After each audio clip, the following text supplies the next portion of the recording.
ഹരി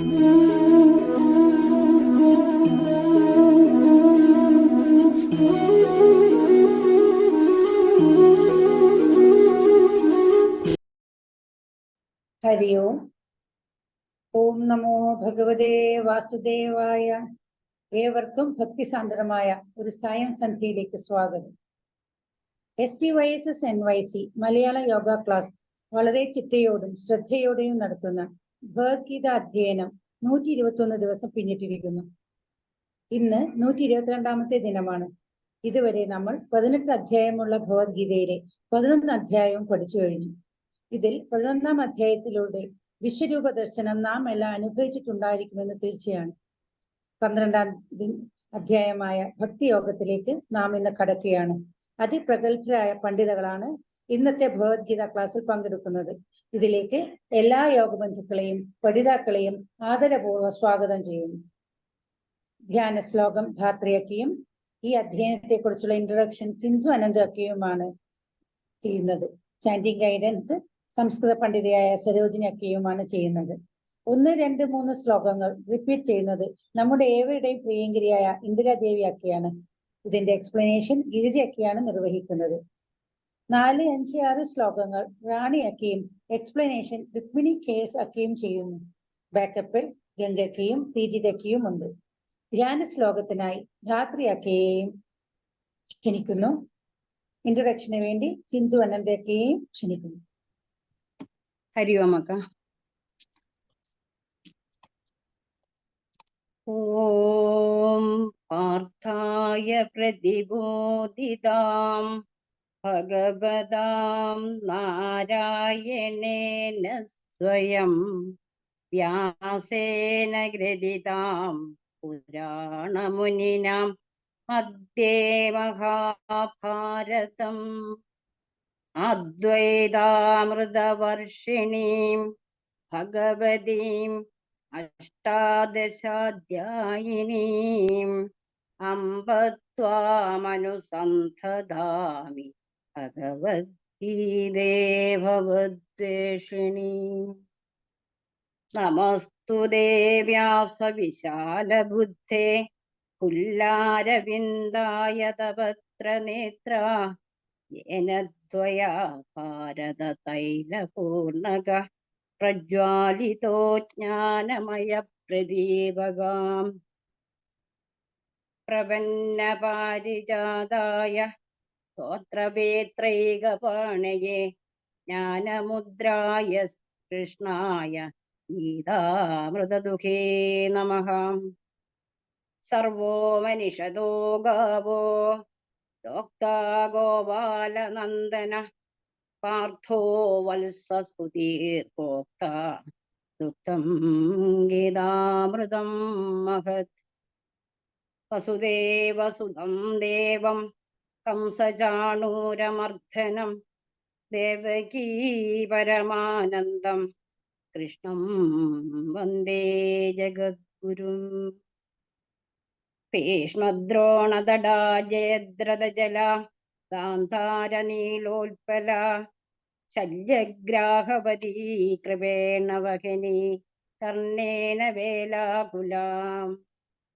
അശ്വത്ഥാമവികർണഹോരമകര ദുര്യോധനാവർത്തിനി സോത്തീർണാ ഖലു പാണ്ഡവൈ രണനദീ കൈവർത്തക കേശവാം.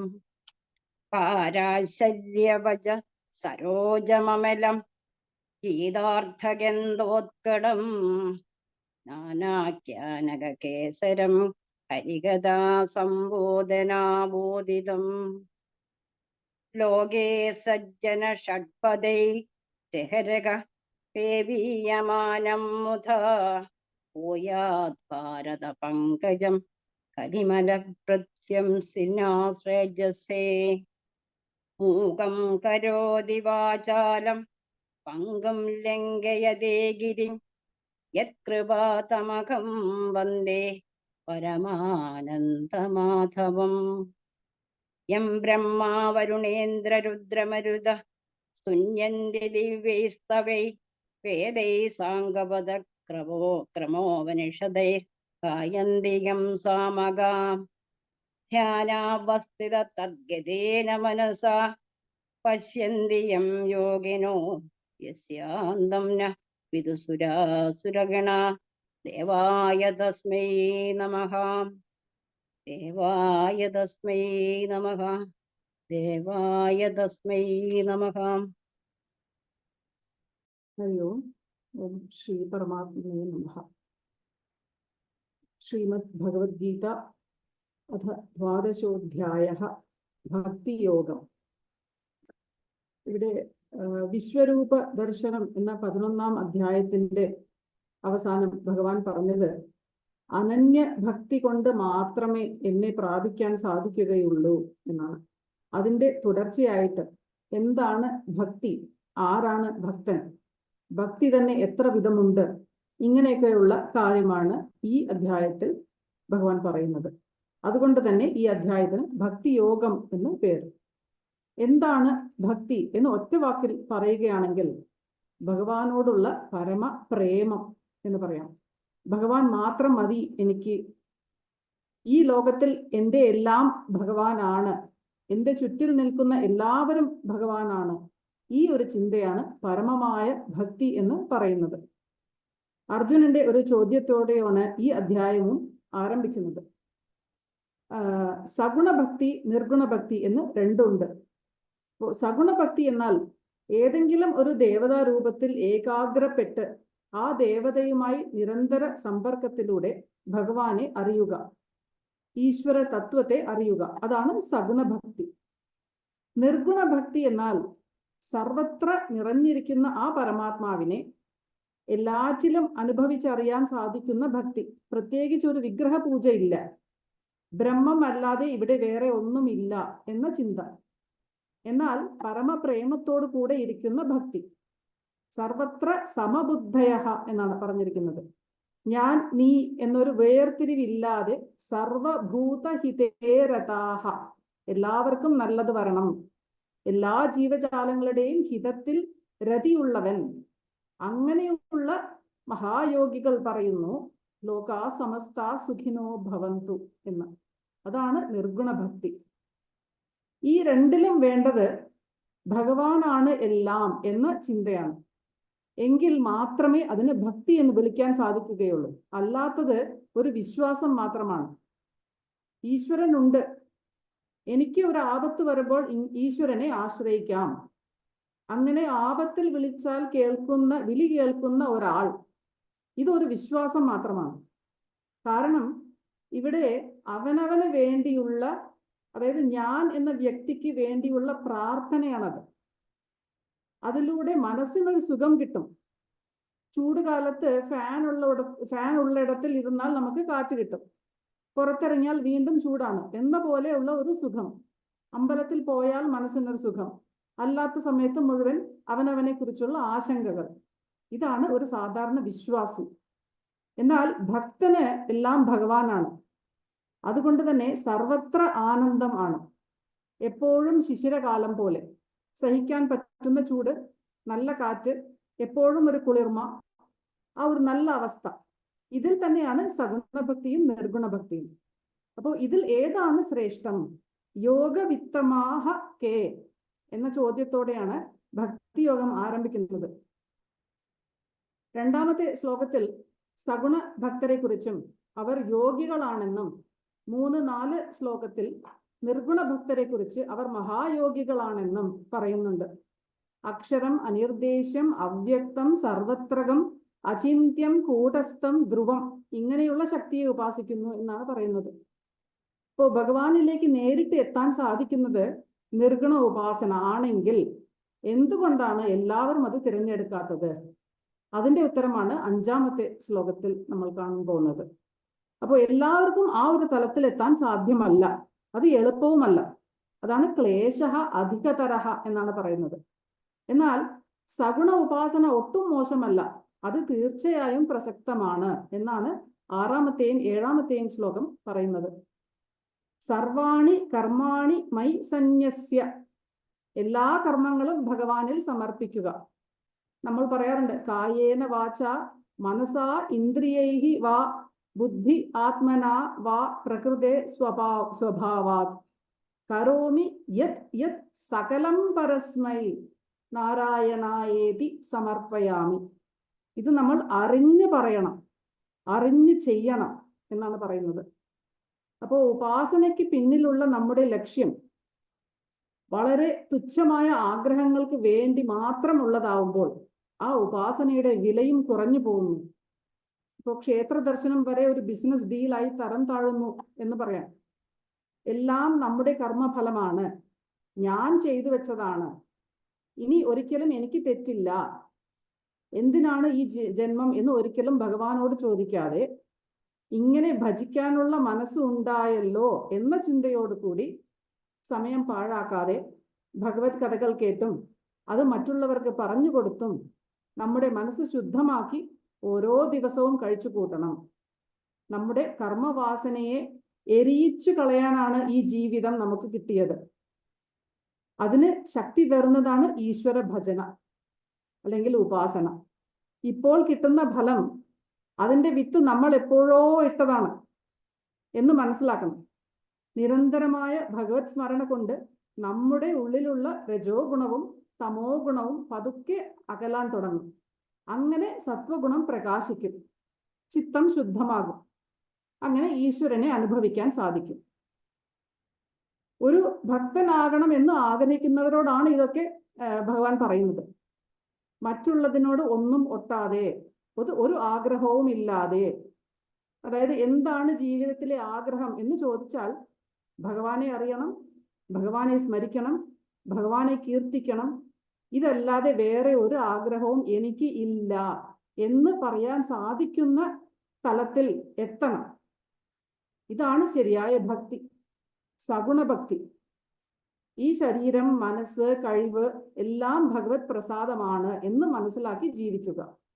ഇങ്ങനെ ചെയ്യുന്നവരെ ഈ സംസാര സാഗരത്തിൽ നിന്ന് ഞാൻ കരകയറ്റും, ഇത് തീർച്ചയാണ് എന്നാണ് ഭഗവാൻ പറയുന്നത്. അപ്പോൾ ഇത് സഗുണഭക്തിയാണെങ്കിൽ നിർഗുണഭക്തിയുടെ കാര്യം എന്താണെന്ന് പറയേണ്ടതില്ല. മനസ്സ് ആ തലത്തിൽ എത്താത്തവർക്ക് കർമ്മേന്ദ്രിയങ്ങളെ കൊണ്ട് ഭഗവാനെ ആരാധിക്കാം. അതാണ് 10ാമത്തെ ശ്ലോകത്തിൽ പറയുന്നത്. ഇനി ഇതൊന്നും ചെയ്യാൻ പറ്റുന്നില്ല, സാധിക്കുന്നില്ല എങ്കിൽ ഒരു വഴി കൂടി ഞാൻ പറഞ്ഞു തരാം എന്നതാണ് 11ാമത്തെ ശ്ലോകം. എനിക്ക് തരൂ ആ മനസ്സിനെ, അല്ലെങ്കിൽ എന്നോട് ചേർന്ന് നിന്നാൽ നിങ്ങൾക്ക് വരുന്ന പ്രതിസന്ധികൾ നിങ്ങളെ ബാധിക്കുകയില്ല. അതിനു വേണ്ടി ഓരോരോ വഴികൾ പറയുകയാണ് ഓരോ ശ്ലോകത്തിലും. ഇത് ചെയ്യൂ, ഇത് ചെയ്യാൻ പറ്റുന്നില്ലേ, മറ്റൊന്ന് ചെയ്യൂ, അതും ചെയ്യാൻ വിഷമമുണ്ടോ, വേറെ ഒന്ന് പറഞ്ഞു തരാം. ഇങ്ങനെ ഓരോരോ വഴികൾ പറയുകയാണ് ഇവിടെ ഓരോ ശ്ലോകത്തിലും. അങ്ങനെയെങ്കിലും എന്നിൽ മനസ്സ് വെക്കൂ എന്ന് ഭഗവാൻ നമ്മളോട് അഭ്യർത്ഥിക്കുന്ന പോലെയാണ് ഇവിടെ ഓരോ ശ്ലോകവും പറഞ്ഞിരിക്കുന്നത്. ഇനി പൂജ ചെയ്യാൻ സമയമില്ല, പഠനത്തിന് സമയമില്ല, ക്ഷേത്ര ദർശനത്തിന് സമയമില്ല, ഇങ്ങനെയൊക്കെ തോന്നുമ്പോൾ ഭഗവാൻ പറയുന്നു, നിങ്ങൾ എന്തെങ്കിലുമൊക്കെ ഓരോ ദിവസവും ചെയ്യുന്നുണ്ടാവുമല്ലോ, ഓരോ കർമ്മവും, എന്തെങ്കിലും ഒരു കർമ്മം, അതിൽ നിന്ന് എന്തെങ്കിലും കിട്ടുമെന്ന പ്രതീക്ഷ, അതിനെ അങ്ങ് വേടിയൂ എന്നാണ് പറയുന്നത്. അതും അത്ര എളുപ്പമല്ല. ഒരു ഉദാഹരണം പറയുകയാണെങ്കിൽ, ഒരു ഗൃഹസ്ഥന് സ്വാഭാവികമായും ഒരു അഭിമാന ബോധം ഉണ്ടാവും. ഞാനാണ് ഈ വീട്ടിലെ കാര്യങ്ങളെല്ലാം നോക്കുന്നത്, ഞാനില്ലെങ്കിൽ കാണാമായിരുന്നു എന്നൊക്കെ. അതിൻ്റെ കൂടെ ഒരു പ്രതീക്ഷയും ഉണ്ടാവും, എല്ലാവരും എന്നെ ബഹുമാനിക്കണം, ഞാൻ പറയുന്നത് കേൾക്കണം. ആ ഗൃഹസ്ഥൻ ചെയ്ത കർമ്മത്തിന്റെ ഫലമാണ് ഈ ബഹുമാനം ആഗ്രഹിക്കുന്നത്. ഞാൻ ഈ കുടുംബത്തിന് വേണ്ടി കഷ്ടപ്പെടുന്നു, അപ്പോൾ എന്നെ എല്ലാവരും ബഹുമാനിക്കണം. അതിനെ ത്യജിക്കാനാണ് ഭഗവാൻ പറയുന്നത്.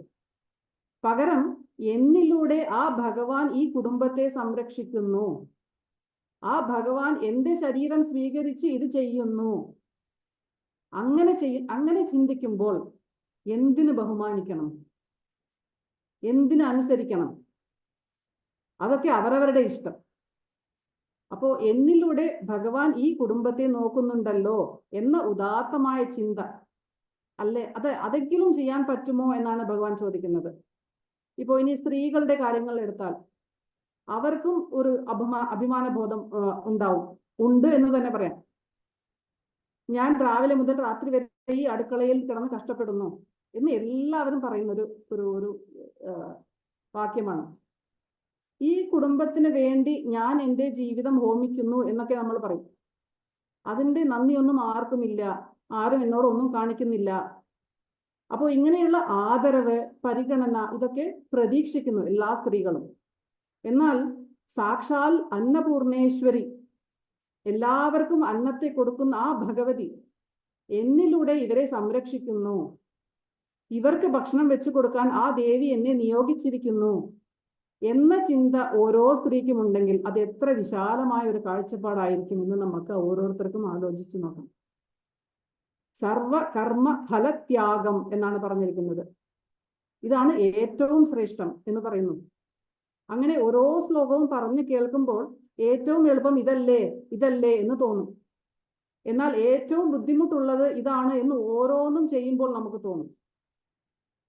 അങ്ങനെ 12ാമത്തെ ശ്ലോകത്തിൽ പറയുന്നു, ജ്ഞാനം, ഈ പ്രപഞ്ചം മുഴുവൻ ഭഗവാൻ നിറഞ്ഞിരിക്കുന്നു എന്ന അറിവ്, അത് അഭ്യാസങ്ങളെക്കാളും ശ്രേഷ്ഠമാണ്.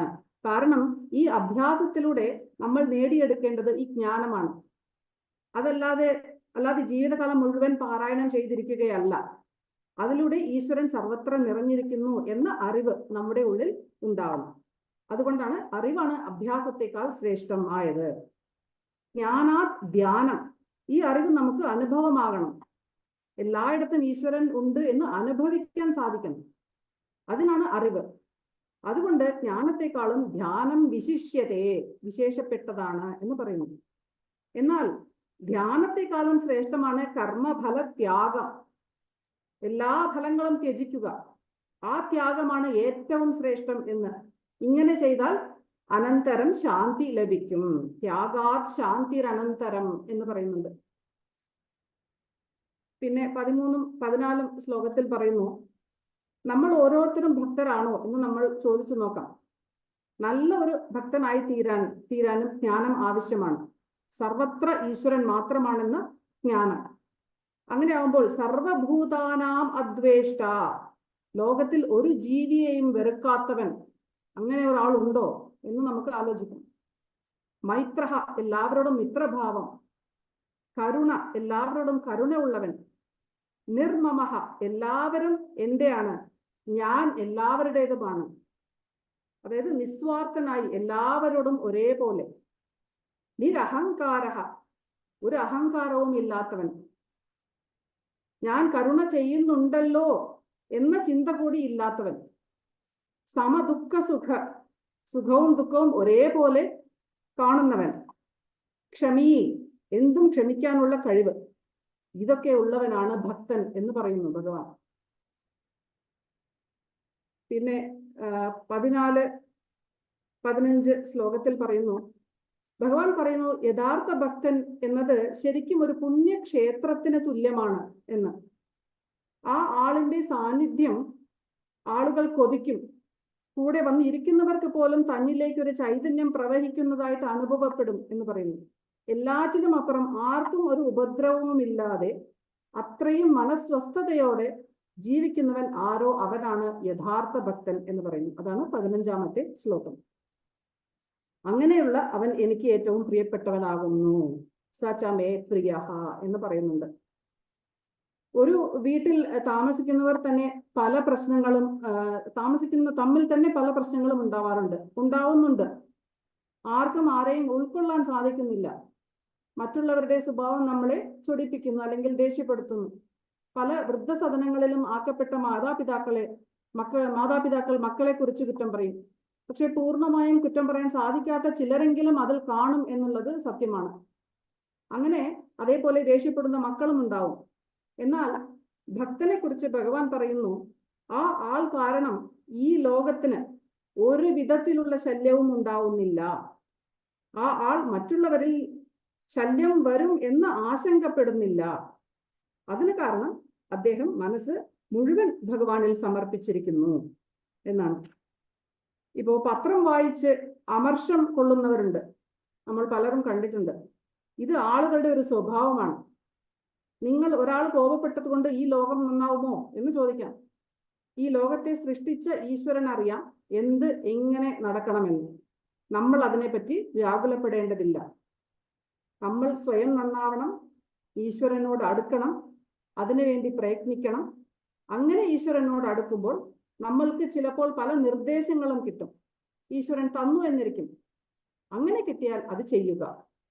അവരവരുടെ കർമ്മം അവർ തന്നെ അനുഭവിക്കണം എന്നാണ് പറയുന്നത്. അങ്ങനെ ഭഗവാനെ, അങ്ങയുടെ നിയന്ത്രണത്തിലാണ് ഈ ലോകം മുഴുവൻ, എനിക്ക് ഒന്നും അറിയില്ല, ഈ ഒരു ഭാവമാണ് നമുക്ക് വേണ്ടത് എന്നാണ് പറയുന്നത്.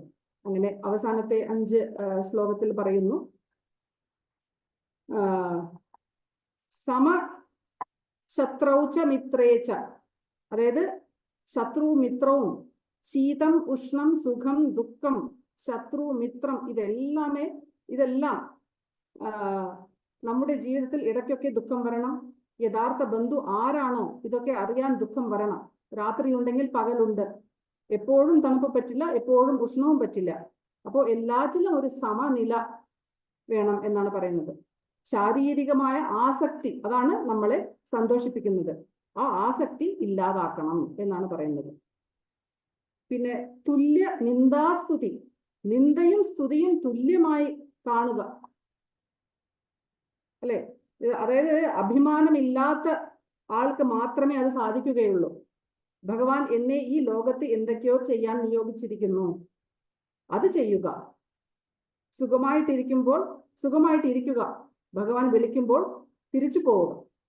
ഇത്രയേ ഉള്ളൂ എന്ന ചിന്ത ഉള്ള ഒരാൾക്ക് മറ്റുള്ളവർ എന്നെ സ്തുതിക്കുന്നുണ്ടോ നിന്ദിക്കുന്നുണ്ടോ ഇതൊന്നും ശ്രദ്ധിക്കാൻ സമയമില്ല എന്നാണ് പറയുന്നത്. പിന്നെ അതിലും പറയുന്നുണ്ട് അനികേതഹ എന്ന് പറയുന്നുണ്ട് 19ാമത്തെ ശ്ലോകത്തിൽ. സ്ഥിരമായിട്ട് ഒരിടത്തും തങ്ങാത്തവൻ, അതായത് സ്വന്തമായിട്ട് തനിക്കൊരു വീട്, സ്ഥലം എന്ന ആസക്തി ഇല്ലാത്തവൻ. ഇതൊന്നും എൻ്റെ വീടല്ല, ഭഗവാൻ എനിക്ക് കുറച്ചു നേരത്തേക്ക് താമസിക്കാൻ തന്ന സമ്മാനമാണ് എന്ന് ചിന്തിക്കുക. സ്ഥിരമതിഹി എന്ന് പറയുന്നു, ഈശ്വരനെ അറിയുന്നത് മാത്രമാണ് ജീവിതം എന്ന് ഉറപ്പിച്ച ബുദ്ധിയോട് കൂടിയവൻ. ഇങ്ങനെയുള്ള ആ ഭക്തിമാൻ അല്ലെങ്കിൽ ആ നരൻ എനിക്ക് പ്രിയപ്പെട്ടവനാകുന്നു എന്നാണ് ഭഗവാൻ ഓരോ ശ്ലോകത്തിലും പറയുന്നത്. അങ്ങനെ ഈ അധ്യായത്തിന്റെ അവസാന ശ്ലോകം 20 ശ്ലോകങ്ങളുള്ള ഈ അധ്യായമാണ്. ഇന്ന് ഭക്തരല്ലാത്തവർ, എന്നാൽ ആവണം എന്ന് അത്യധികം ആഗ്രഹമുള്ളവർ ഈ പറഞ്ഞത് നിങ്ങളുടെ ജീവിതത്തിൽ പകർത്താൻ ശ്രമിക്കുക. ആ ശ്രമം ഈ ജന്മത്തിൽ തന്നെ പൂർത്തീകരിക്കണം എന്നില്ല. ആ സാധന പോലും ഒരു രസമാണ് എന്നാണ് പറയുന്നത്. ആ യാത്ര അത് വളരെ ആനന്ദമാണ്. അതുകൊണ്ട് ആ യാത്ര ആസ്വദിക്കുക. തനിക്ക് വരുന്ന മാറ്റങ്ങളെ സ്വയം അഭിനന്ദിച്ചുകൊണ്ട് മുന്നേറുക. ശത്രുക്കളെയും മിത്രങ്ങളെയും ഒരേപോലെ കാണാൻ പറ്റുന്നില്ലെങ്കിൽ പതുക്കെ ശ്രമിച്ചു നോക്കുക. ഓരോ സ്റ്റെപ്പായിട്ട് നമുക്ക് ശ്രമിച്ചു നോക്കുക എന്നാണ് പറയുന്നത്. ഓരോ കാര്യങ്ങൾ, ഒരു കാര്യം ഒന്ന് അപ്രിഷ്യേറ്റ് ചെയ്യുക, അടുത്ത ദിവസം വേറെ എന്തെങ്കിലും ഒരു കാര്യം അപ്രിഷ്യേറ്റ് ചെയ്യുക. അങ്ങനെ നമ്മൾ കുറേശ്ശെ നമ്മൾ ചെയ്താൽ പതുക്കെ നമുക്ക് മിത്രങ്ങളെയും ശത്രുക്കളെയും ഒരേപോലെ കാണാൻ പറ്റും എന്ന് പറയുന്നു. പിന്നെയും അങ്ങനെ നമുക്ക് ചെയ്യുമ്പോൾ നമുക്ക് മനഃശാന്തി കിട്ടും. പിന്നെയും നല്ലത് ചെയ്യണം എന്ന് തോന്നും. അപ്പോൾ മനസ്സമാധാനം, അതുപോലെ ഒരു സുഖം വേറെ ഒന്നിലും ഇല്ല എന്ന് പറയുന്നു. അപ്പോൾ ഭക്തനാവാൻ പറ്റുമോ എന്നുള്ളത് അവിടെ നിർക്കട്ടെ. മനസ്സമാധാനം, അതിന് നമ്മൾ ശ്രമിക്കണം എന്നാണ് പറയേണ്ടത്. അപ്പോൾ സഗുണഭക്തി ശ്രേഷ്ഠമാണ്. അത് അടുത്ത ലെവലിലേക്ക് എത്തിക്കാൻ നമുക്ക് സാധിക്കും. അങ്ങനെ ഭക്തരൊക്കെ എനിക്ക് പ്രിയപ്പെട്ടവരാണ്. ഭക്തരാവാൻ ശ്രമിക്കുന്ന നമ്മൾ ഓരോരുത്തരും എനിക്ക് വളരെ പ്രിയപ്പെട്ടവരാണ് എന്നാണ് ഭഗവാൻ ഓരോ ശ്ലോകത്തിലും പറയുന്നത്. ശ്രീകൃഷ്ണ ഹരി ഓം. 1, 2, 3 ശ്ലോകങ്ങളുടെ ചാൻഡിങ് ഗൈഡൻസിനായി സരോജിനി അക്കയെയും റിപ്പീറ്റേഷനായി ഇന്ദിരാദേവി അക്കയെയും ഇതിന്റെയൊക്കെ എക്സ്പ്ലനേഷന് വേണ്ടി ഗിരിജ അക്കയെയും ക്ഷണിക്കുന്നു. ഹരി ഓം. ഇന്ന് നമ്മുടെ പാഠ്യവിഷയം അഥ 12ാധ്യായഃ ഭക്തിയോഗഃ, അതായത് 12ാമത്തെ അധ്യായം ഭക്തി യോഗം. 20 ശ്ലോകങ്ങളുള്ള ഈ അധ്യായത്തെ ഇൻട്രൊഡക്ഷൻ എന്ന രൂപത്തില് നമ്മുടെ പ്രിയപ്പെട്ട സിന്ധു അനന്തക്ക നമുക്ക് നല്ല വ്യക്തമായി വിവരിച്ചു തന്നു. 20 ശ്ലോകങ്ങളുടെയും ചെറിയൊരു വിവരണം തന്നെ ഒക്കെ തന്നു കഴിഞ്ഞു. നമുക്ക് ചാൻഡിങ് ചെയ്യാം. ഇവിടെ അനേക വിധത്തില് വിവിധ പ്രകാരത്തില് ഉള്ള സാധനങ്ങളും അങ്ങനെ എങ്ങനെയാണ് അങ്ങനെയുള്ള സാധനങ്ങളോടുകൂടി എങ്ങനെയാണ് ഭഗവത് ഭക്തി എങ്ങനെയാണ് വേണ്ടത് എന്നാണ് ഇവിടുത്തെ വർണ്ണന. അർജുനന് വീണ്ടും സംശയമാണ്. എന്താണ്? നിത്യയുക്തരായി വിശ്വരൂപനായ അങ്ങയെ ഉപാസിക്കുന്ന ഭക്തന്മാരിലും അവ്യക്തമായ ബ്രഹ്മത്തെ ഭജിക്കുന്നവരിലും വെച്ച് ആരാണ് ഉത്തമ ഭക്തൻ എന്നാണ് വീണ്ടും അർജുനൻ ചോദ്യം ഉന്നയിക്കുന്നത്. അപ്പോ അതിനുള്ള മറുപടികളായിട്ടാണ് ഭഗവാൻ ഈ ഒരു അധ്യായം വർണ്ണിക്കുന്നത്. അർജുന ഉവാച ഏവം സതതയുക്തായേ ഭക്താസ്ത്വാം പര്യുപാസത്തെ. അർജുന ഉവാച ഏവം സതതയുക്തായേ ഭക്താസ്ത്വാം പര്യുപാസതേ. യേ ചാപ്യക്ഷരമവ്യക്തം തേഷാം കേ യോഗവിത്തമാഃ. യേ ചാപ്യക്ഷരമവ്യക്തം തേഷാം കേ യോഗവിത്തമഃ. അർജുന ഉവാച ഏവം സതതയുക്തായേ ഭക്താസ്ത്വാം പര്യുപാസത്തെ. യേ ചാപ്യക്ഷരമവ്യക്തം തേഷാം കേ യോഗവിത്തമാഃ. അർജുന ഉവാച ഏവം സതതയുക്തായേ ഭക്താസ്ത്വാം പര്യുപാസതേ. യേ ചാപ്യക്ഷരമവ്യക്തം തേഷാം കേ യോഗവിത്തമാഃ. ശ്രീഭഗവാനുവാച മയ്യാവേശ്യ മനോ യേ മാം നിത്യയുക്താ ഉപാസത്തെ. ശ്രീഭഗവാനുവാച മയ്യാവേശ്യ മനോ യേ മാം നിത്യയുക്താ ഉപാസതേ. ശ്രദ്ധയാ പരയോപേതാഃ തേ മേ യുക്തതമാ മതാഃ. ശ്രദ്ധയാ പരയോപേതാഃ തേ മേ യുക്തതമാ മതാഃ. ശ്രീഭഗവാനുവാച മയ്യാവേശ്യ മനോ യേ മാം നിത്യയുക്താ ഉപാസത്തെ. ശ്രദ്ധയാ പരയോപേതാഃ തേ മേ യുക്തതമാ മതാഃ. ശ്രീഭഗവാനുവാച മയ്യാവേശ്യ മനോ യേ മാം നിത്യയുക്താ ഉപാസതേ.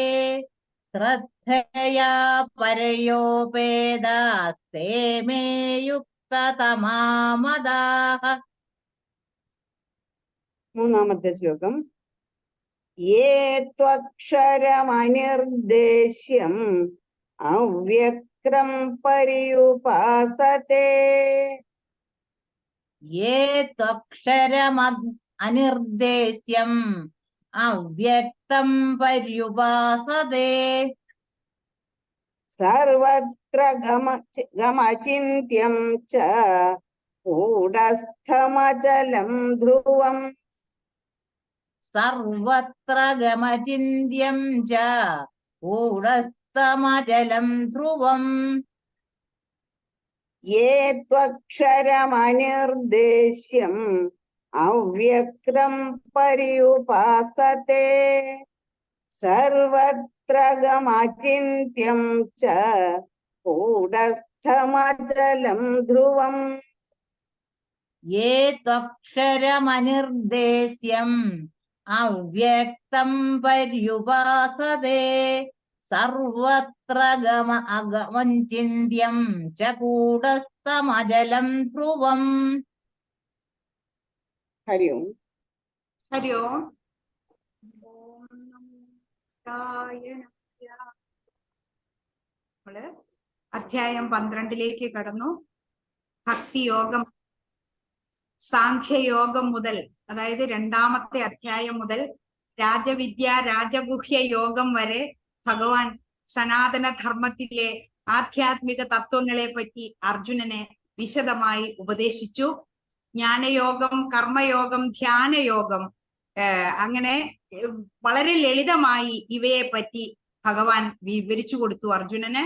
തുടർന്ന് താൻ വിശദീകരിച്ച തത്വങ്ങളെ നേരിട്ട് മനസ്സിലാക്കുവാനായി വിഭൂതി യോഗത്തിൽ ഭഗവാന്റെ ചൈതന്യം പ്രകാശിപ്പിക്കുന്ന പ്രപഞ്ച പദാർത്ഥങ്ങളിൽ പ്രധാനപ്പെട്ടവയെ അർജുനന് ചൂണ്ടിക്കാണിച്ചു. എന്നിട്ടും തൃപ്തി വരാതെ ഭഗവാൻ ഈ പ്രപഞ്ചമെല്ലാം എന്നിൽ തന്നെയാണ് നിലനിൽക്കുന്നതെന്നും കാലാതിവർത്തിയും ത്രിഗുണാതീതനും അവ്യയനും അനന്തനുമായ വിരാട് സ്വരൂപത്തെ വിശ്വരൂപ ദർശന യോഗത്തിൽ അർജുനന്റെ മുമ്പിൽ, അതായത് 11ാം അധ്യായത്തിൽ പ്രദർശിപ്പിച്ചു.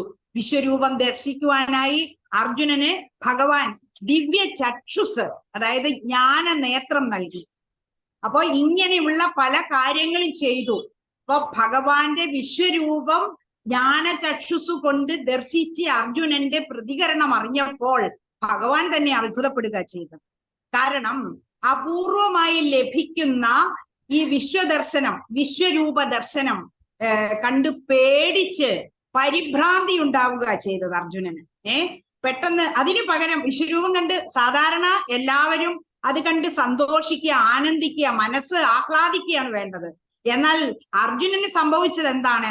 പെട്ടെന്ന് ഞെട്ടി ധരിച്ച് എന്തൊക്കെയോ ഒരു വിഭ്രാന്തി പോലെ ആയി പോവുക ചെയ്തത് അർജുനന്. അങ്ങനെ വന്നപ്പോഴ് എന്താ സംഭവിക്കുക? അങ്ങനെ വന്നപ്പോൾ അർജുനൻ എന്നിട്ട് ഭഗവാനോട് പ്രാർത്ഥിക്കുകയാണ് ചെയ്യുന്നത്. ഭഗവാനെ, എനിക്ക് നേരത്തെ ഉള്ള അതേ രൂപം തന്നെ കാണിച്ചു തരണേ. ഈ രൂപം പെട്ടെന്ന് മാറ്റിയിട്ട് ഞാൻ എന്താണോ നേരത്തെ കണ്ടുകൊണ്ടിരുന്ന അതേ രൂപത്തിലേക്ക് എത്തിച്ചു തരണമേ, അങ്ങനെ കാണിച്ചു തരണമേ എന്ന് ഭഗവാനോട് പ്രാർത്ഥിക്കുക ചെയ്യുന്നത്. അപ്പോഴ് ദേവന്മാർക്ക് പോലും ലഭ്യമാകാത്ത മഹാഭാഗ്യമാണ് അർജുനന് ഭഗവാന്റെ കടാക്ഷത്താൽ വൃക്ഷ ദർശന രൂപത്തിലൂടെ ലഭിച്ചത്. പക്ഷേ ഭഗവാൻ പ്രതീക്ഷിച്ച പ്രതികരണമല്ല അർജുനനിൽ നിന്നുണ്ടായത്. മനുഷ്യ മനസ്സിന്റെ പ്രവർത്തനത്തിന്റെ പ്രത്യേകതയെ പറ്റി നാം ചിന്തിക്കേണ്ടതുണ്ട്. മനസ്സിന് ഉൾക്കൊള്ളാൻ സാധിക്കാത്ത ഭഗവാന്റെ വിശ്വരൂപം ജ്ഞാന ചക്ഷുസാൽ ദർശിച്ചത് കൊണ്ട് മാത്രം പ്രയോജനമില്ല.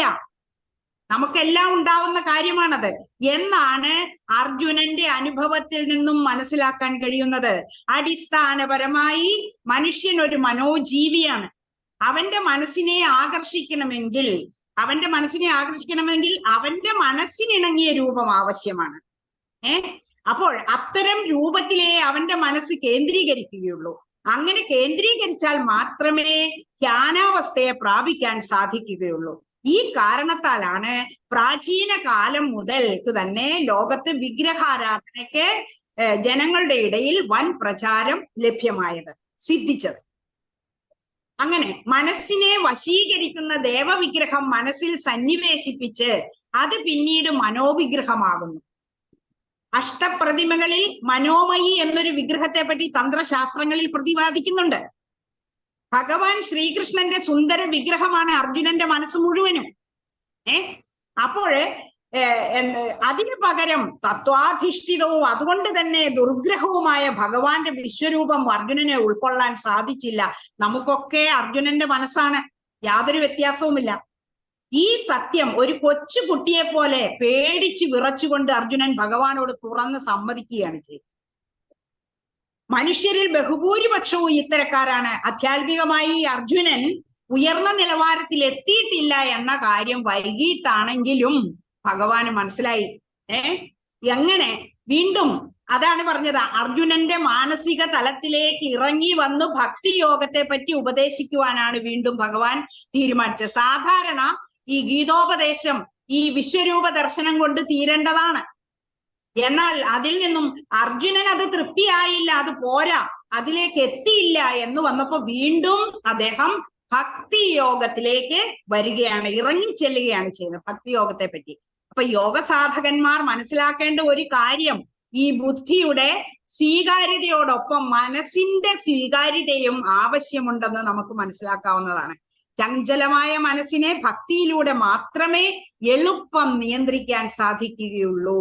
അപ്പോ അർജുനൻ ചോദിക്കുകയാണ്, ഏവം സതതയുക്തായേ ഭക്താസ്ത്വാം പര്യുപാസതേ യേ ചാപ്യക്ഷരം അവ്യക്തം തേഷാം കേ യോഗവിത്തമാ. അതായത് അർജുനൻ ചോദിച്ചത് എന്താണ്? ഏവം സതതയുക്താഹ, ഇങ്ങനെ എപ്പോഴും അങ്ങയിൽ തന്നെ ഉറപ്പിച്ച ചിത്തത്തോടെ, യേ ഭക്താഹ, ചില ഭക്തന്മാർ, ത്വാം പര്യുപാസതേ, ത്വാം പര്യുപാസതേ എന്ന് പറയുമ്പോ അങ്ങേ തന്നെ ഉപാസിക്കുന്നുണ്ടല്ലോ. ഏച അവ്യക്തം, ഏച അവ്യക്തം, ചിലരാകട്ടെ വ്യക്തമല്ലാത്ത, അക്ഷരമപി, അക്ഷര ബ്രഹ്മത്തെയും, അതായത് ഇവിടെ സിന്ധുവൊക്കെ പറഞ്ഞു കഴിഞ്ഞു, നിർഗുണ നിരാകാര ബ്രഹ്മം, സാകാരവും പറഞ്ഞിട്ടുണ്ട്, നിർഗുണവും പറഞ്ഞിട്ടുണ്ട്, ഇതൊക്കെ പറഞ്ഞു മനസ്സിലാക്കിയതാണ്. അതുകൊണ്ട് കൂടുതൽ നിർഭിക്കുന്നില്ല.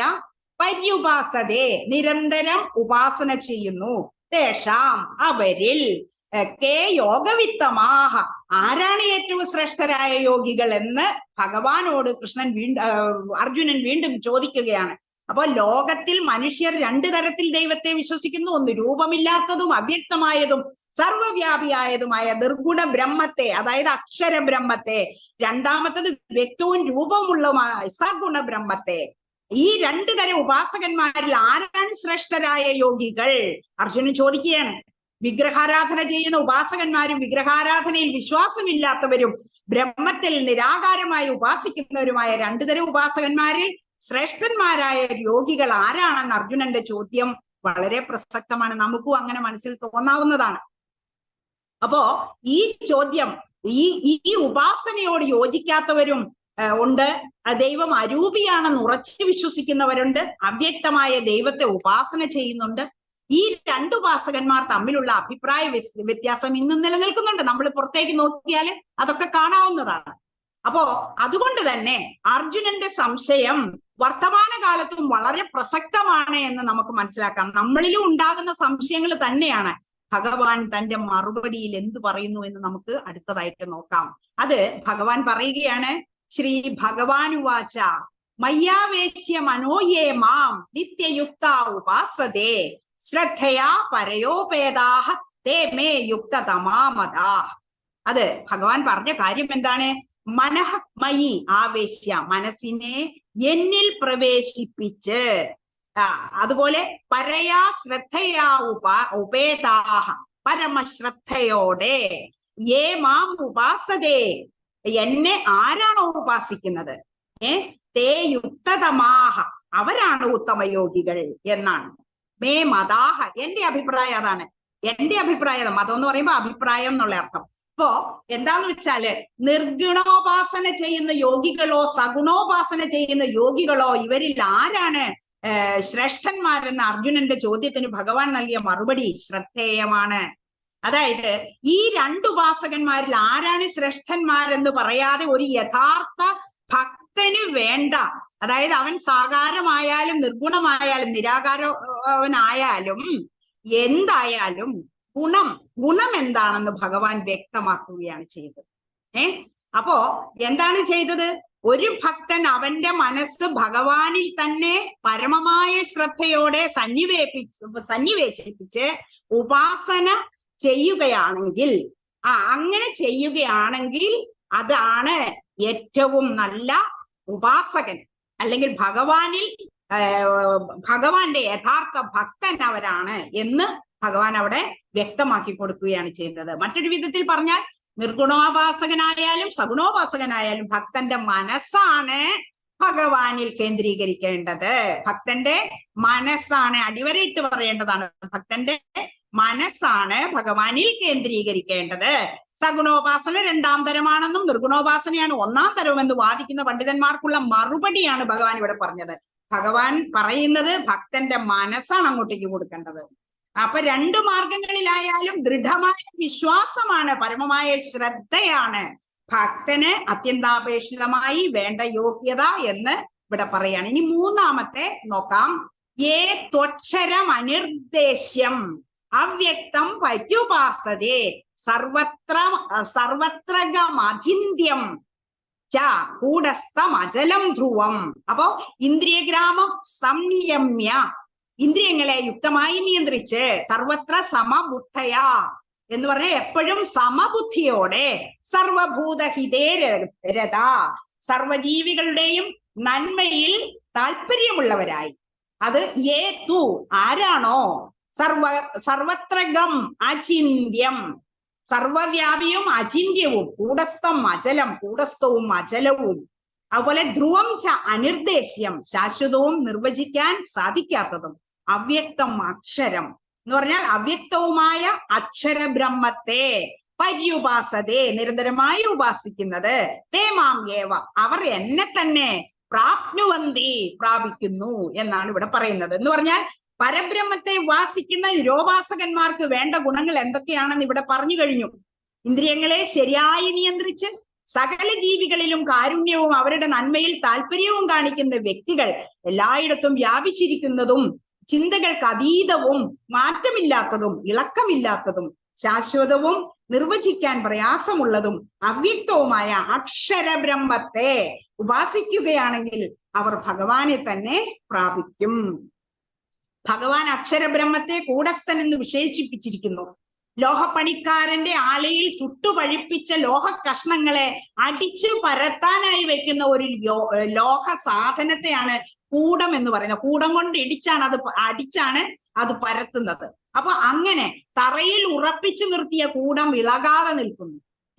അതിന്റെ മുകളിൽ പഴുപ്പിച്ച ഇരുമ്പ് കഷ്ണങ്ങൾ വെച്ച് ചുറ്റിക കൊണ്ട് അടിച്ചു പരത്തി ആവശ്യമുള്ള രൂപത്തിൽ വസ്തുക്കളെ ലോഹപ്പണിക്കാരൻ നിർമ്മിക്കുന്നു. ഉറച്ചു നിൽക്കുന്ന കൂടം ഉള്ളത് കൊണ്ടാണ് അതിന് മുകളിലെ ലോഹ കഷ്ണത്തെ ചുറ്റിക കൊണ്ട് അടിക്കുമ്പോൾ രൂപമാറ്റം ഉണ്ടാകുന്നത്. ഉറച്ചു നിൽക്കുന്ന പാതയിലൂടെയാണ് അതിവേഗം ചലിച്ചുകൊണ്ടിരിക്കുന്ന വാഹനങ്ങൾ പോകുന്നത്. പാത അനങ്ങുന്നില്ല, അല്ലെ? പാത അനങ്ങുന്നില്ല, ഭൂമി കറങ്ങുന്നുണ്ട്, പക്ഷെ പാത അനങ്ങുന്നില്ല. വാഹനങ്ങളാണ് സഞ്ചരിക്കുന്നത് അതിവേഗം മുന്നോട്ട്. അപ്പൊ ഉറച്ച പ്രതലം ഉള്ളത് കൊണ്ടാണ് ചലിക്കുന്ന വാഹനങ്ങൾ നീങ്ങുന്നത്. മാറ്റം നടക്കണമെങ്കിൽ മാറ്റമില്ലാത്ത ആധാരം അത് ആവശ്യമാണ്. നിരന്തരം മാറിക്കൊണ്ടിരിക്കുന്ന പ്രപഞ്ചത്തിന്റെ ആധാരം മറ്റൊന്നുമില്ലാതെ നിലനിൽക്കുന്ന പരബ്രഹ്മമാണ്. അതുകൊണ്ടാണ് പരമാത്മാവിനെ കൂടസ്ഥൻ എന്ന് പറയുന്നത്. പിന്നീട് അപ്പോ ഞാന് ഇതിനകത്ത് 3 ശ്ലോകങ്ങളുടെയും ഏകദേശ രൂപം പറഞ്ഞു കഴിഞ്ഞു. എനിക്കിതിന് അവസരം തന്ന SPYS സമിതിക്ക് പ്രത്യേകം നന്ദി നമസ്കാരം അർപ്പിക്കുന്നു. കേട്ടിരുന്ന യോഗബന്ധുക്കൾക്കും പ്രത്യേകം നന്ദി.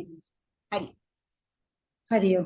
4, 5, 6 ശ്ലോകങ്ങളുടെ ചാൻഡിങ് ഗൈഡൻസിന് വേണ്ടി സരോജിനി അക്കയും, റിപ്പീറ്റേഷന് വേണ്ടി റാണി അക്കയും, എക്സ്പ്ലനേഷന് വേണ്ടി രുക്മിണി അക്കയും സാദരം ക്ഷണിക്കുന്നു. ശ്ലോകം 4. സംനിയമ്യേന്ദ്രിയഗ്രാമം സർവത്ര സമബുദ്ധയഃ.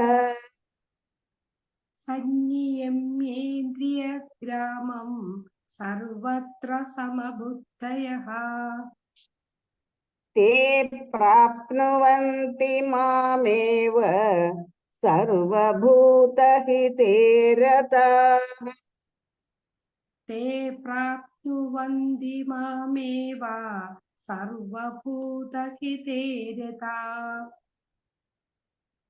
സംനിയമ്യേന്ദ്രിയഗ്രാമം സർവത്ര സമബുദ്ധയഃ.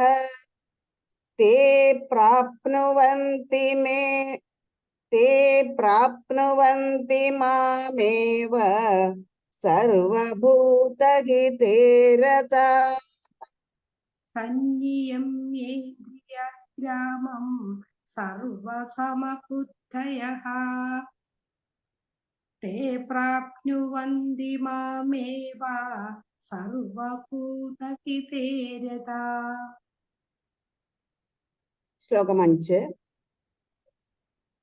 ക്ലേശോധികതരസ്തേഷാം അവ്യക്രാസക്രചേതസാം.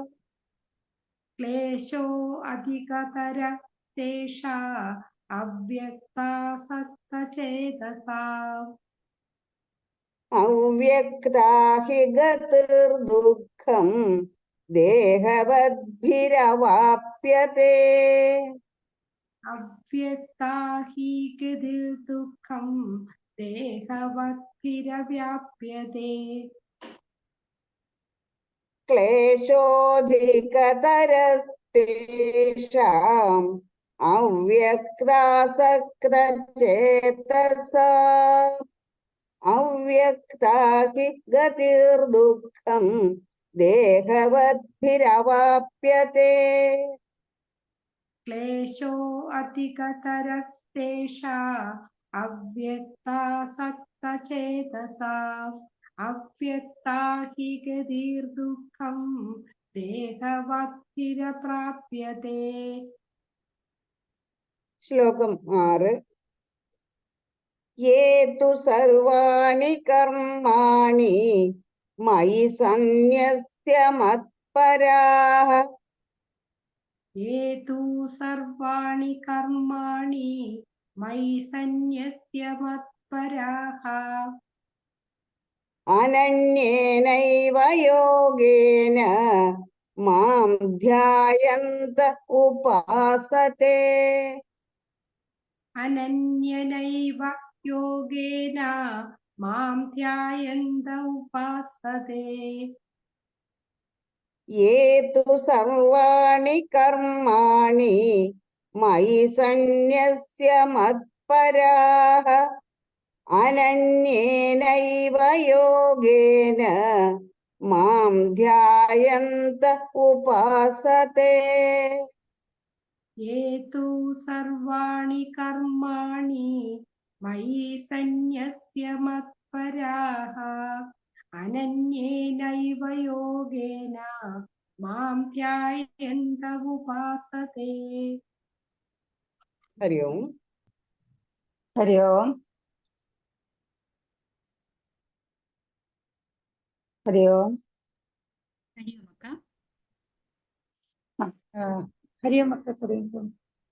ഹരി ഓം. ഇവിടെ എനിക്ക് മുമ്പ് പറഞ്ഞത് വളരെ വ്യക്തമായിട്ട് കാര്യങ്ങൾ പറഞ്ഞു തന്നിട്ടുണ്ട്. എന്നാലും ഒരു ശ്രമം നടത്തുകയാണ്. 4-ാമത്തെ ശ്ലോകത്തില് 5ഉം 6ഉം ഒക്കെ നിർഗുണ ഉപാസകരെ കുറിച്ചാണ് പറയുന്നത്.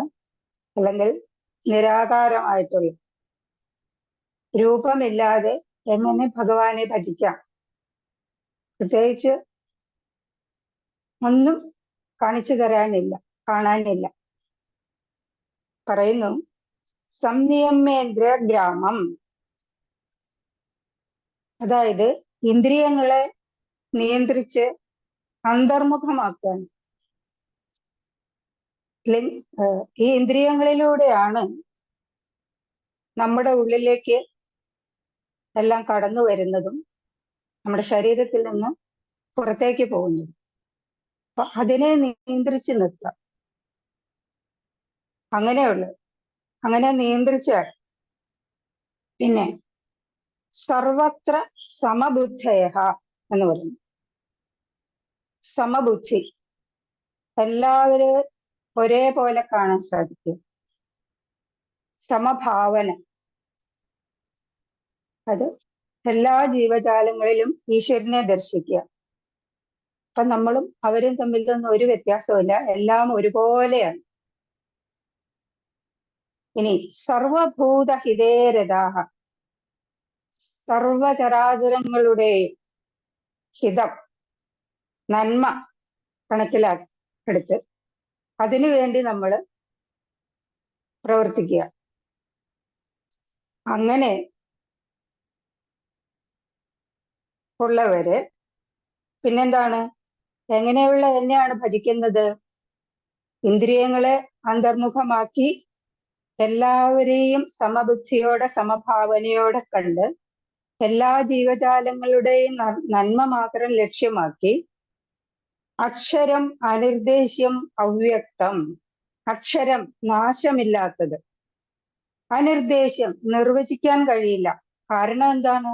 നമ്മൾ എന്തെങ്കിലും കണ്ട് മനസ്സിലാക്കിയാൽ മാത്രമേ അത് ഇന്ന പ്രകാരമാണ് എന്ന് നമുക്ക് പറയാൻ കഴിയുള്ളൂ. പിന്നെ പറയുന്നു സർവത്രകം, സർവവ്യാപിയാണ്, എല്ലായിടത്തും നിറഞ്ഞു നിൽക്കുക. അങ്ങനെ വരുമ്പോ അത് അചലമാണ്. നമുക്ക് ഉള്ള വസ്തുവിന് ഇല്ലാത്ത ഒരു ഇടത്തേക്കാണ് ചലിക്കാൻ കഴിയുക. അപ്പോ എല്ലായിടത്തും നിറഞ്ഞു നിൽക്കുന്ന ഒരു വസ്തു എങ്ങനെയാ ചലിക്കുക? എവിടെ നിന്ന് എങ്ങോട്ട് ചലിക്കാൻ പറ്റും അതിന്? അതുകൊണ്ടാണ് എല്ലായിടത്തും നിറഞ്ഞു നിൽക്കുന്നത് കൊണ്ടാണ് അത് അചലം ആയത്. പിന്നെ അചിന്ത്യം, ഇന്ദ്രിയ മനോബുദ്ധികൾക്ക് അതിനെ ഒന്നും സങ്കല്പിക്കാനോ ഒന്നും പറ്റില്ല, അതേപറ്റി ചിന്തിക്കാൻ പോലും പറ്റില്ല. അങ്ങനെയുള്ള ഒരവസ്ഥയിൽ നമുക്ക് മറ്റൊരാളോട് ഇന്ന പ്രകാരമെന്ന് പറയാനും പറ്റില്ലല്ലോ. പിന്നെ പറയുന്നു കൂടസ്ഥ,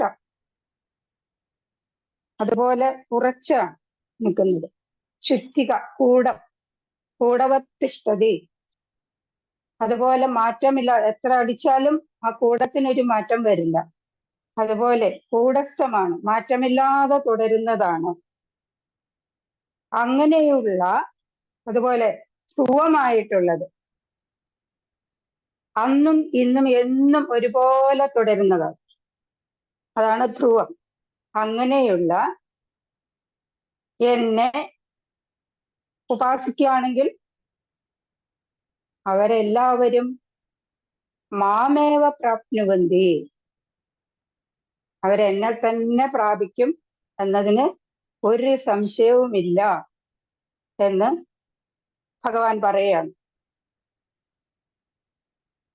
ഈ സമബുദ്ധി, സംനിയം, ഇന്ദ്രിയ നിഗ്രഹം, സർവഭൂത ഹിതേരഥം, അങ്ങനെ പറയുന്നത് അത് നിർഗുണോപാസകർക്ക് വേണ്ട ഗുണങ്ങളാണ്.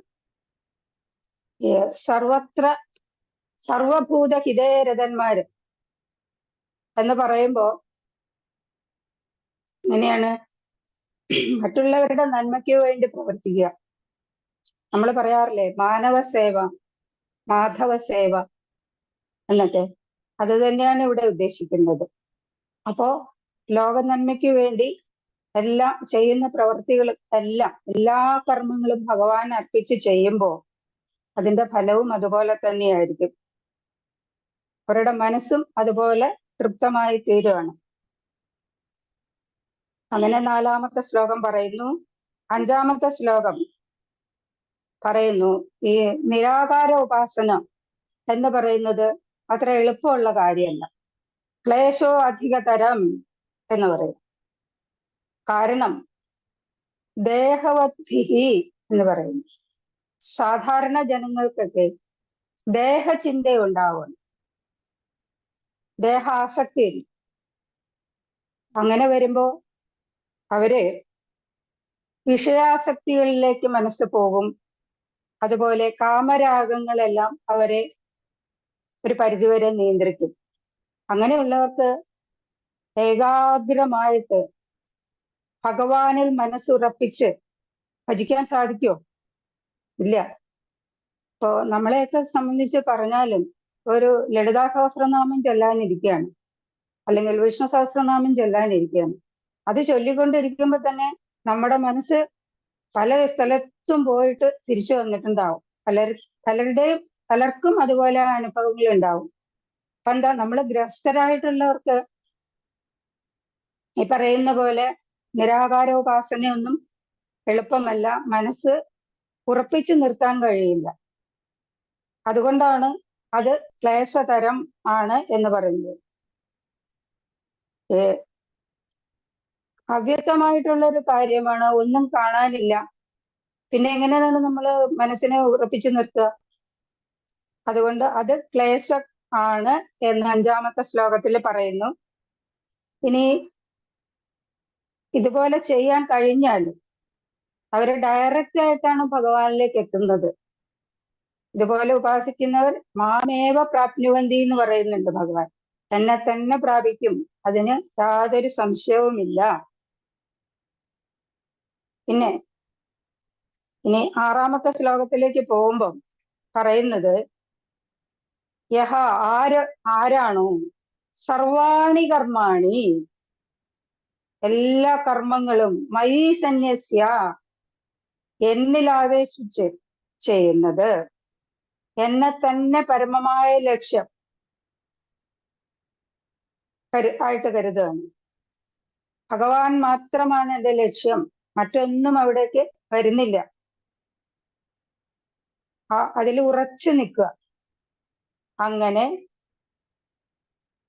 വേറെ ഒന്നിലേക്കും മനസ്സിനെ മാറ്റാതെ ധ്യാനിക്കുക, ഉപാസിക്കുക. അങ്ങനെയുള്ളവർക്ക് എന്ത് ചെയ്യും വേണ്ടി എന്താണ് ഭഗവാൻ ചെയ്യുന്നത്? അവരെ സംസാര സാഗരത്തിൽ നിന്ന് കരകയറ്റുകയാണ്. ഇവിടെ ഭഗവാൻ പറയുന്നു, സഗുണോപാസനയും അല്ലെങ്കിൽ സാകാര ഉപാസനയും നിരാകാര ഉപാസനയും രണ്ടും മഹത്തരമാണ്. ഒന്നും ശ്രേഷ്ഠമല്ലായതില്ല. സഗുണോപാസകര് ഉപാസന ചെയ്യുന്നവര് യോഗികളാണ്. അവരും എന്നിലേക്ക് തന്നെ എത്തുന്നു. പിന്നെ നിർഗുണോപാസകരും മഹായോഗികളാണ് എന്ന് പറഞ്ഞുകൊണ്ട് ദേഹമുള്ളവരാണ്, അതുകൊണ്ട് അവരോ ബുദ്ധിമുട്ടുള്ളത് കൊണ്ട് അവര് സഗുണോപാസന ചെയ്യുക, അല്ലാത്തവര് നിർഗുണോപാസന, അങ്ങനെയല്ല. ഈ സഗുണോപാസകർക്കും പടിപടിയായിട്ട് അവരുടെ തമോ ഗുണം, രജോ ഗുണം അതെല്ലാം അവരിൽ നിന്ന് മാറ്റി സത്വഗുണത്തിലേക്ക് എത്തിച്ചേരാൻ ശ്രമിക്കണം. സത്വഗുണം നമ്മളിൽ കൂടിക്കൂടി വരുമ്പോഴേക്കും മനസ്സിനെ ഭഗവാനിൽ ഉറപ്പിച്ചു നിർത്താൻ പറ്റും. പരമമായ ലക്ഷ്യം അത് മാത്രമാകും. അങ്ങനെ ക്രമേണ നിർഗുണ അല്ലെങ്കിൽ നിരാകാര ഉപാസനയിലേക്ക് അവർക്ക് മാറാൻ കഴിയും. അങ്ങനെ ആ ഉപാസനയിലേക്ക് വരുമ്പോഴേക്കും നമ്മൾ ആ ഒരു തലത്തിലേക്ക് ഉയർന്നിട്ടുണ്ടാവും. ഭഗവാനിലേക്ക് നമ്മളങ്ങ് ലയിക്കുകയാണ് ചെയ്യുന്നത്. സമഭാവന വരും, എല്ലാത്തിലും ആ ഒരു ഭാവന വരിക. അപ്പോഴോ ഭഗവാനും ഞാനും തമ്മിൽ വ്യത്യാസം ഇല്ലാതെയാവും. അതായത് ഭക്തനും ഭഗവാനും ഒന്നായി ചേരുന്ന ഒരു അവസ്ഥ. അതാണല്ലോ നമ്മുടെ ലക്ഷ്യം. അവിടെ മോക്ഷം കിട്ടിയില്ലേ ഭഗവാനിലേക്ക് ചേർന്ന് കഴിഞ്ഞാല്? അതാണ് 6-ാമത്തെ ശ്ലോകത്തിൽ പറയുന്നത്.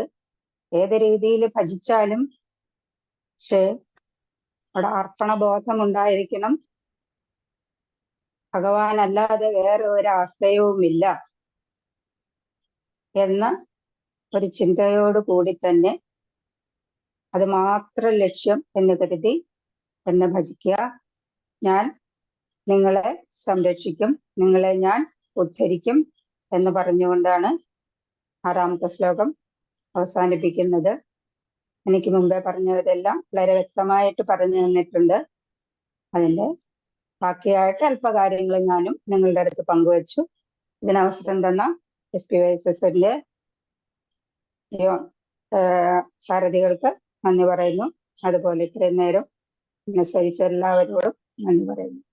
സർവം കൃഷ്ണാർപ്പണമസ്തു. ഹരി ഓം. കായേന വാചാ മനസേന്ദ്രിയൈർവാ ബുദ്ധ്യാത്മനാ വാ പ്രകൃതിർസ്വഭാവാത് കരോമി യദ്യത് സകലം പരസ്മൈ നാരായണായേതി സമർപ്പയാമി. സർവം നാരായണായേതി സമർപ്പയാമി. സർവം നാരായണായേതി സമർപ്പയാമി. അങ്ങനെ ഭക്തിയോഗം എന്ന 12-ാം അധ്യായം ഇവിടെ നിറഞ്ഞ ഭക്തിയോടുകൂടി തുടക്കം കുറിച്ചിരിക്കുന്നു. ഈ അധ്യായത്തിന്റെ മഹാത്മ്യം പറഞ്ഞു തന്ന സിന്ധു അനന്ത അക്കിക്കും ധ്യാന ശ്ലോകം ചൊല്ലിയ ആത്രി അക്കിക്കും സമിതിയുടെ പേരിലും എന്റെ സ്വന്തം പേരിലും നന്ദി അറിയിക്കുന്നു. ചാൻഡിങ് ഗൈഡൻസ് നൽകിയ സരോജിനി അക്കിക്കും റിപ്പീറ്റേഷൻ ചെയ്ത ഇന്ദിര ദേവി അക്കയ്ക്കും റാണി അക്കയ്ക്കും ശ്ലോകങ്ങളുടെ എല്ലാം അർത്ഥം ഇത്ര മനോഹരമായി എക്സ്പ്ലെയിൻ ചെയ്തു തന്ന ഗിരിജ അക്കയ്ക്കും രുക്മിണി അക്കയ്ക്കും നന്ദി സമിതിയുടെ പേരിലും എൻ്റെ പേരിലും അറിയിക്കുന്നു. ബാക്കപ്പിനായി വന്ന ഗംഗയ്ക്കും ശ്രീജിതയ്ക്കും സമിതിയുടെ പേരിൽ നമസ്കാരം. ഇന്നത്തെ ഗീതാ പഠനം സസൂക്ഷ്മം നിരീക്ഷിച്ച് റെക്കോർഡ് ചെയ്യുന്ന നമ്മുടെ സുനൈനയ്ക്കും ഇതിന്റെ വിജയത്തിനായി അക്ഷീണം പ്രവർത്തിക്കുന്ന സിന്ധു പ്രമോദയ്ക്കും ഗീതാ ക്ലാസ്സിന് അവസരം ഒരുക്കി തന്ന ഗോപണനും ജിൽജയ്ക്കും SPYSS സമിതിക്കും അകമഴിഞ്ഞ നന്ദി അറിയിക്കുന്നു. എനിക്ക് അവസരം തന്ന സമിതിക്ക് പ്രത്യേക നന്ദി. ഇന്നിവിടെ സന്നിഹിതരായ ഓരോരുത്തർക്കും നന്ദി, നമസ്കാരം. ലോക കല്യാണ മന്ത്രത്തിന് ചൊല്ലാനായി എല്ലാവരും നിവർന്നിരിക്കുക, കൈകൾ കൂപ്പി. സർവേ ഭവന്തു സുഖിനഃ, സർവേ സന്തു നിരാമയാ, സർവേ ഭദ്രാണി പശ്യന്തു, മാ കശ്ചിത് ദുഃഖഭാഗ് ഭവേത്. ഓം ശാന്തി ശാന്തി ശാന്തി. ഹരി ഓം.